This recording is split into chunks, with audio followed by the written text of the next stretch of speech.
Nagsimula sa pangarap hanggang sa maabot ang tagumpay. Iba't ibang kwento, iba't ibang mukha ng atletang Pilipino. Mas pinatindi, mas pinalakas, at mas pinaaksyon sa Match Point tuwing Sabado, 12:30 ng tanghali sa DZRH TV. Mga kalunas, dahil sa inyong pagtitiwala, ang Lunas ay may extension na. Lunas Extension. Magandang gabi Pilipinas, Metro and Mega Manila. 30 minutes na talakayan tungkol sa ating kalusugan. Ito po ang programang Lunas Extension sa DZRH at RHTV. Makakasama po Eleni Bensal, and this evening mapalad po tayo at napaunlakan po ang ating imbitasyon ng isang pinagkakatiwalaang OB-gynecologist mula sa Manila Doctors Hospital. I-welcome po natin walang iba kung hindi si Dr. Angela Du. Good evening, Doc. Kumusta po? Good evening, mabuti naman. Anyway, ngayong gabing ito, Doc, pag-usapan po natin miscarriage o yung pagkukunan. Tama po ba sa Tagalog? Ang medical term is really abortion. Except na nagkaroon ng bad connotation ang word na abortion, no? But actually, kaya ginawang pinaganda naging miscarriage. But actually, medically, we call it abortion. Alright. Sige, pag-usapan nga po natin, ano po ba yung dahilan, Doc, kung bakit po may mga babaeng successfully nakakapagbuntis naman, kung bakit may mga ilan na nakukunan o hindi ganun pinapalad na maipagpatuloy yung kanilang pagbubuntis?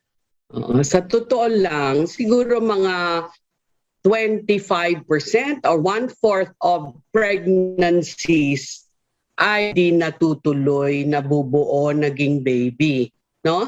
One-fourth of pregnancies in the world are lost, and we do not realize it sometimes. Kasi pagka 2 weeks after menses, pwede ka nang mabuntis, pero hindi. Ang binabantayan natin yung wala regla. So pag nagregla ka, kala mo regla, but sometimes there is such a thing as nakunan ka na rin, no? And the most common reason why nakukunan is because that pregnancy is defective. In the natural process, nature, tatanggalin niya what is not fit for life. Natural lang yun. Natural selection. Or else, napakadaming taong hindi, maraming defect. And it is kinder for both the mother and the baby na defective kung makuha na siya less early enough, no? They're not usually fit for life. Maraming defect. Okay? So, natatanggal. But, that is talking about spontaneous abortions. Yung nakunan lang talaga. Kasi ang nagkaroon ng image yung abortion kasi pinapatanggal. But normally, kung natanggal lang siya talaga spontaneously, defective yan. Do not be too sad about it, no? Okay? Natural selection process. So, ngayon, sa early pregnancy, sa first 3 months, usually kapag may defect, nakukunan as early as the first 3 months. Beyond that, pag genetically, pagkatama ang pregnancy, hindi na usually nalalaglag beyond mga 15 weeks. Mga first 12 weeks, pwede pang nalalaglag kasi defective. Defective in a way, Doc, na dahil mali po ba yung position sa matres or... Okay. Ang pagbubuntis is between the egg cell of the mother and the sperm of the father. Ang nanay, usually, she is born with the egg cells that she's going to need for life. Meaning, kung 40 years old ka na, 40 years old na rin yung egg cell mo. That is why, usually, ang nakukunan beyond mga 35 years old kasi medyo matanda na rin ang egg cell. Kung ano ang egg cell na napusuan ng sperm cell na i-fertilize, tapos na-expose na siya sa kung anong sakit, kung anong exposure mo, mga naninigarilyo ka, whatever. in the world na expose ang isang tao by the time she's 35 or 40, yun na rin ang magiging exposure ng egg cell niya. So an aging egg cell is not a good egg cell anymore. Ibig sabihin, may optimum period to get pregnant, to get a viable optimum baby. Between 20s to about 35 ay mag-anak ka na para ma-avoid mo, because age is a factor talaga sa magandang pagbubuntis. Nasabi niyo na nga rin po yung edad, ano? May mga pagkakataon rin po na wala pa po sa 35, nakukunan. Dahil po ba rin sa kanilang lifestyle or physical activity? Yes, smoking, masyadong maraming kape, drinking, alcohol, all of that. Exposures yan. At saka ngayon, meron ng tinatawag na environmental exposures, yung mga plastic na nilulusaw sa environment. It causes, at saka yung nilalagyan natin ng inumin, no? Yes. These are the chemicals that destroy our egg cells. So marami na ngayong defective, ang tawag doon endocrine disruptors, pinapatay nila ang hormone cells ng ating body and therefore causes a lot of defects, birth defects. Meron rin po bang kaugnayan? Environmental. Meron rin po kaugnayan dito yung body build ng isang babae na kapag mas mapayat siya or mas malaki yung kaniyang katawan, mas prone siya na makunan. Yes. Extremes of weight. When you're very, I don't know if it's politically correct to say if you're very fat. No, layman. Paano sabihin? Yung napakataba. No? Kasi may hormonal effect din yon. Ang fat cells are hormone generating, gumagawa din siya ng hormones para sa pregnancy. Ang sobrang payat din, wala ka ng, remember the egg cell is made up of proteins. Pag wala kang i-feed malnutrition para doon, hindi rin maganda ang ma-develop mong baby. Saan ba ang parang kung magbi-build ka ng ang material, baby ang materials sa nanay. 'Di ba? Pag wala kang i-feed doon sa baby mo, then hindi rin maganda ang produkto. Then usually mamamatay lang or what. Ganun. So, extremes of weight, sobrang payat or sobrang taba may affect. Now, pag masobra kang taba, you become prone to hypertension or diabetes.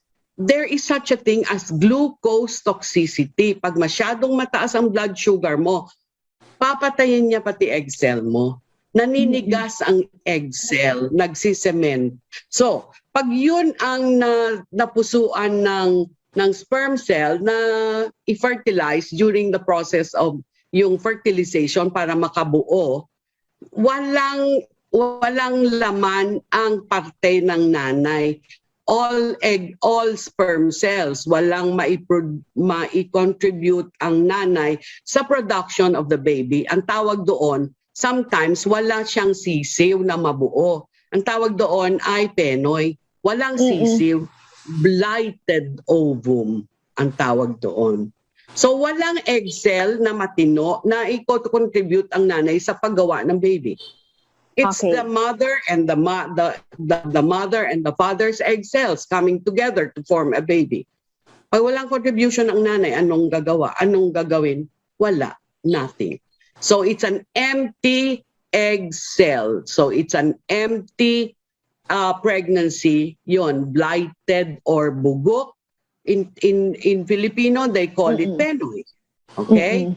Okay. Yeah, and that is destined talagang malaglag. Walang saysayan na ibuo. Okay. Yung regular or irregular menstruation, malaking factor rin po ba ito para maipagpatuloy or maudlot yung pagbubuntis ng babae? Okay. Pag irregular, ang ibig sabihin ng regular menses, ibig sabihin nag-ovulate ka, naglalabas ka ng egg cell. That is the body's preparation. Every month you release one egg cell. para sa posibilidad na ikaw mabuntis. Now, if you do not regularly menstruate or you do not menstruate regularly, ibig sabihin wala kang egg cell na pinoproduce. Pag wala kang pinoproduce, wala kang egg, wala kang fertility, wala kang mabubuo. So that is usually related to infertility, not yung nakukunan ka. No, hindi ka makabuo. Mm-mm. Ang treatment dyan ay papaitlugin ka because you do not produce egg cells, and ang manifestation sa body mo hindi regular ang mens mo. Ayan, magandang talakayan nga po ito, ano? At marami pa po tayong dapat malaman tungkol sa miscarriage. Ano nga po ba yung mga prevention and treatment, ano, para dito, Doc? Yan po ang ating pag-uusapan maya-maya sa ating pagbabalik pagkatapos lamang po ng ilang paalala.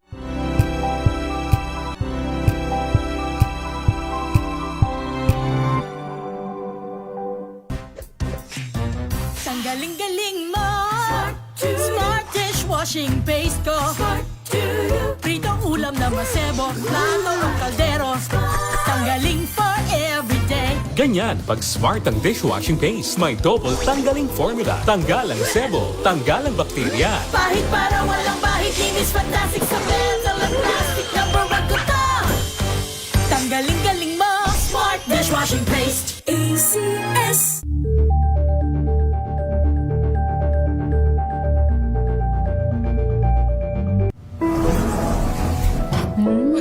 Amoy forever.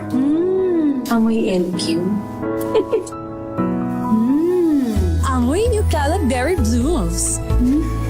Amoy kalat, amoy good vibes.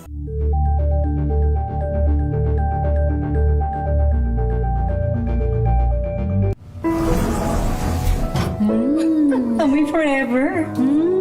Amoy LQ. Amoy New Calak Berry Blooms. Amoy kalat, amoy good vibes. May nagbago. May arte. May budget. Akala nyo lang yon. So solid, White Rose Papaya, wow, White Rose. White Rose Papaya, wow, White Rose. White Rose Papaya. May glow up with a White Rose Papaya. White Rose Papaya. May puti power times 2 kasi may papaya at niacinamide. May shea butter and tea tree oil pa. Kutis sulit ang glow May up. glow up with a White Rose Papaya. White Rose Papaya. Kutis sulit ang glow up. ACS. Wow, ang saya. Isang barangay na labada, puro mancha pa. Goodbye, pahinga. Mommy, isang laba lang yan sa Pride Bar Blue. May powerful stain away enzymes na malupit sa dumit mancha. At di masakit sa kamay. Isang laba lang yan. Hello, pahinga. Hello, Pride Bar Blue. ACS.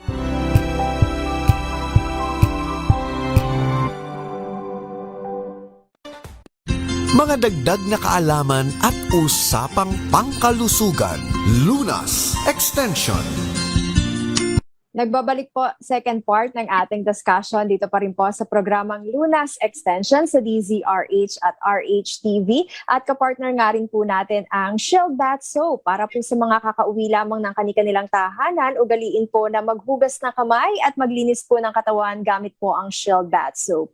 Ang Shield Bath Soap ay galit sa sakit at may malasakit at sulit na sulit. Gawa po sa atin ng ACS. Sa pagpapatuloy po, Doc, ng ating discussion, miscarriage pa rin nga po ang ating pangunahing pagtutuunan ng pansin, ano? Yung ano daw po yung signs and symptoms para masabi na you have the tendency na ma-miscarriage o makunan? First sign na ikaw ay baka makunan, ang tawag namin doon threatened abortion. Parang nag-aakma kang makunan ay dinudugo ka. Because normally, kapag pregnant ka, you lose menses, hindi ka na nga nagre-regla.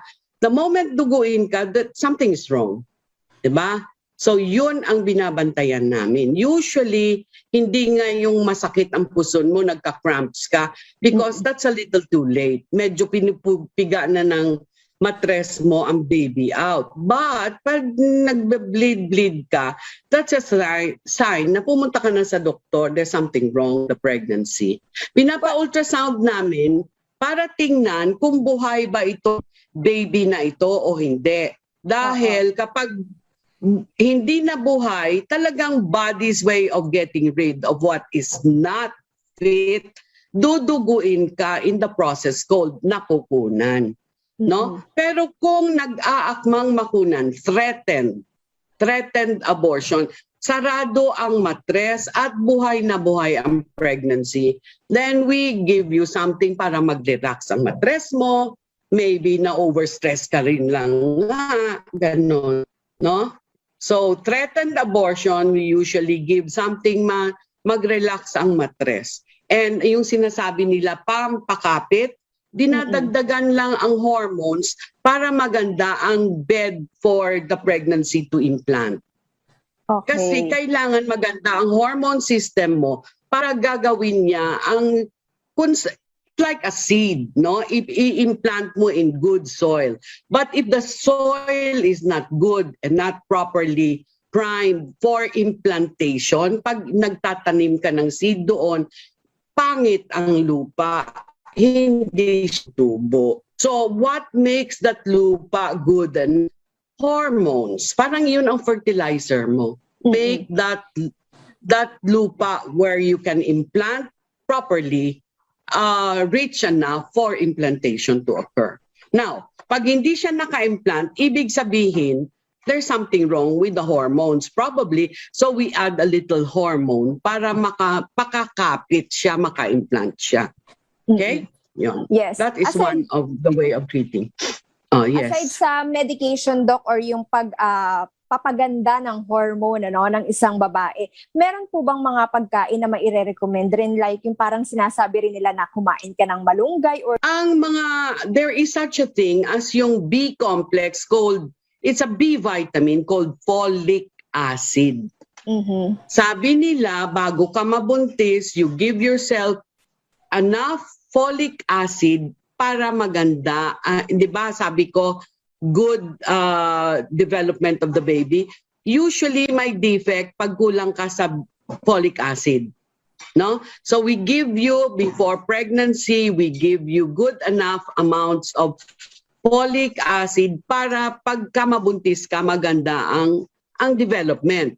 Now, where do you get folic acid? From green leafy vegetables. It doesn't really mean you take it from tablets. You get it from green leafy. Anong green leafy natin? Not available all the time? Malunggay. Malunggay. So you give yourself, wala namang overdose ang malunggay eh. Diba? Yes. Yes. So you eat malunggay, you eat very green vegetables. Sa Amerika, sinasabi nila you eat kale, you eat broccoli, but we have to translate that into local language. And then, ano ba ang local available? Malunggay, pechay, green na Mas Filipino food. practical, di ba, Doc? Mas mura Correct. pa. Oo. So, I always tell my students, wag kayong yung tableta, yung ginagawa ng drug company, I'm sorry ang drug company, you plant malunggay and then you eat it every day. Yes. Yun. Okay. Libre. Oo. Pag tagulan pa, mas marami pang umuusbong. Di mas marami ka pang Be very practical because we are a low-income country. Kailangan natin yung mga ganito. At masasabi rin ba natin, Doc, na magandang treatment rin or sabihin natin parang prevention yung papayo na bed rest para nga po sa may Sa hina totoo yung lang, kanilang kapit? Walang studies that says that bed rest will improve it, no? But kasi wala lang kaming maibigay actually. So we tell you to go on bed rest but it's not really proven because ang basics noon ay hindi naman niyuyugyug ang matres mo kundi ang mismong seed that should be implanted and the area na saan siya mag-i-implant, yun ang dapat tama. Hindi pipigain so i-relax mo by lying down or you're doing nothing, ganun. Diba? No matter how long you lie down, Kung defective ang pregnancy, malalaglag at malalaglag yan. Okay? Okay. Aside from that, Doc, ano pa po yung maibibigay nating tips para po mapagpatuloy nila yung kanilang pagbubuntis at prevent po yung miscarriage or abortion?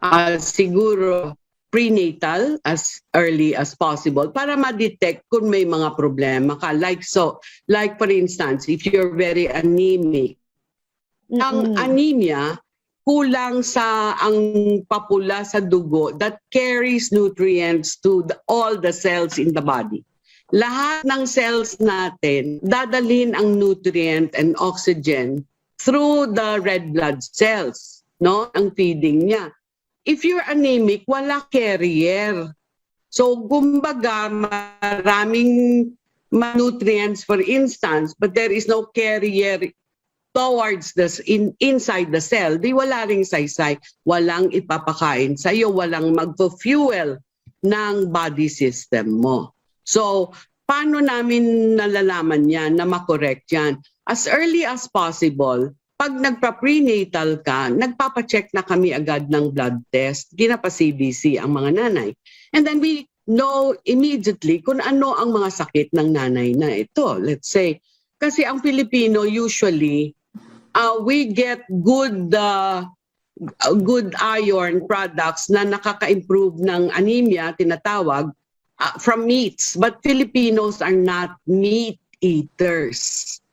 So, masyadong mababa kaya anemic ang mga Filipino. Because we eat rice, it does not contain iron. We eat dahon, doesn't contain iron. Iyon ang nagpapula ng dugo natin.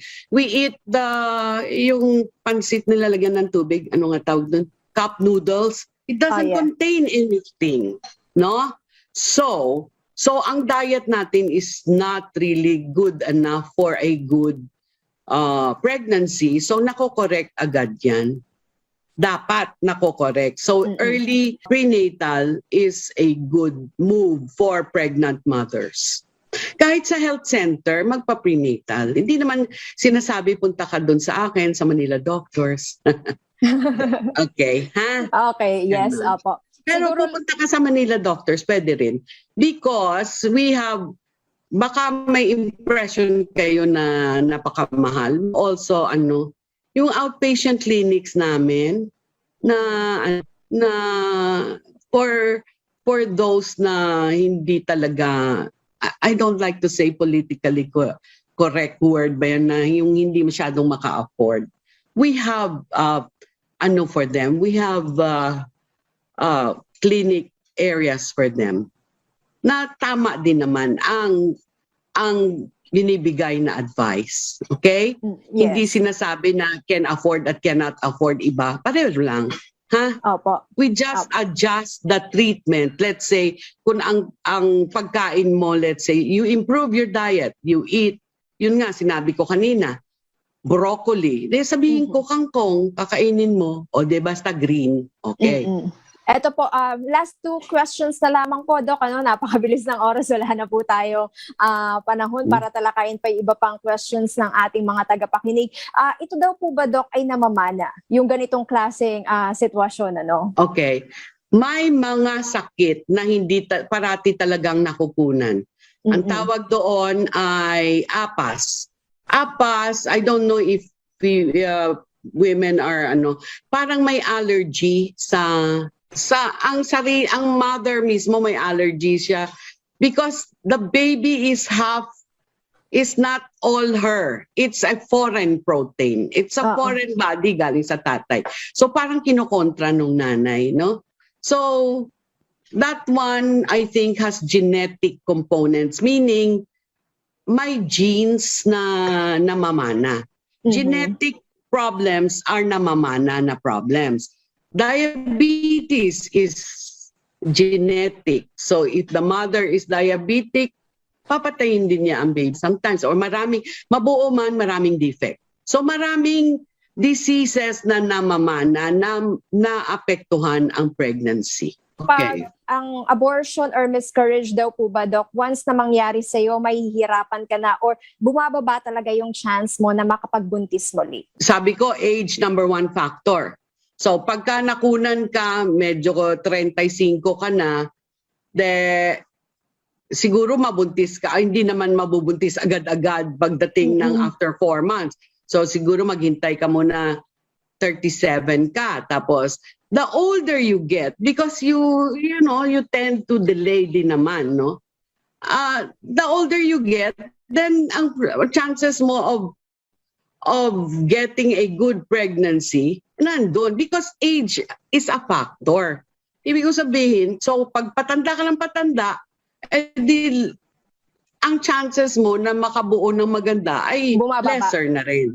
Yes. So, pag nagkaroon ka ng isang miscarriage, baka may defect ka sa yung tinatawag naming APAS. Kasi ang test namin, na pinapatest namin kung may APAS ka, if you've had 2 or 3 pregnancy losses.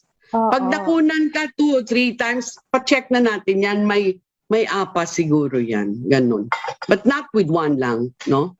Kasi with one, let's say, tama naman ang edad mo, ay nagkasakit ka. Let's say, nagka-COVID ka.